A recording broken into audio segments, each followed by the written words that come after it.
అయ్యో, ఆషాఢం వెళ్ళిపోయి శ్రావణ మాసం దగ్గరికి వచ్చేస్తుంది కదా. ఇప్పుడెలా అని కంగారు పడకండి. ఈ పల్లె రుచుల వంటిల్లు ఉండగా మీకు టెన్షన్ ఎందుకు దండగా?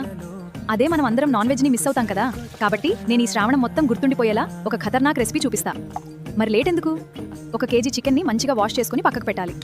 తర్వాత ఒక బౌల్లో ఆయిల్ యాడ్ చేసి ఇందులో కనిపిస్తున్న మసాలా దినుసులు వేసి వేయించాలి. తర్వాత సన్నగా కోసుకున్న ఉల్లిపాయలు, చిటికెడు పసుపు, అల్లం వెల్లుల్లి పేస్ట్ వేసుకుని మంచిగా కలుపుకోవాలి.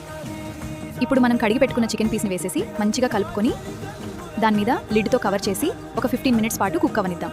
ఇప్పుడు లిడ్ తీసేసిన తర్వాత చికెన్ పూర్తిగా కుక్ అవ్వలేదు, సెమీగా ఉంది. ఇప్పుడు పసుపు, ఉప్పు, కారం, గరం మసాలా, ధనియాల పొడి, పెప్పర్ పౌడర్ వేసుకుని మంచిగా కలుపుకుందాం. ఇంకొక 10 మినిట్స్ పాటు పెట్టేద్దాం.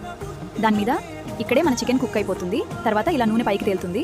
చూసారా, ఇప్పుడే మన చికెన్ రెడీ అన్నమాట. ఆహా, కాదు, ఆగండి. ఏ రెసిపీ అయినా మన కొత్తిమీర లేకుండా ఎండ్ అవుతుందా? అలా కొత్తిమీర ఆకులు చల్లేసి ఒక్కసారి కలుపుకుని స్టవ్ ఆఫ్ చేసేద్దాం. చపాతీలతో, రైస్తో తింటే టేస్ట్ అదిరిపోతుంది. ఇంకెందుకు లేటు, ఒక్కసారి ట్రై చేసి చూడండి. నచ్చితే లైక్ చేయండి, సబ్స్క్రైబ్ చేసేయండి.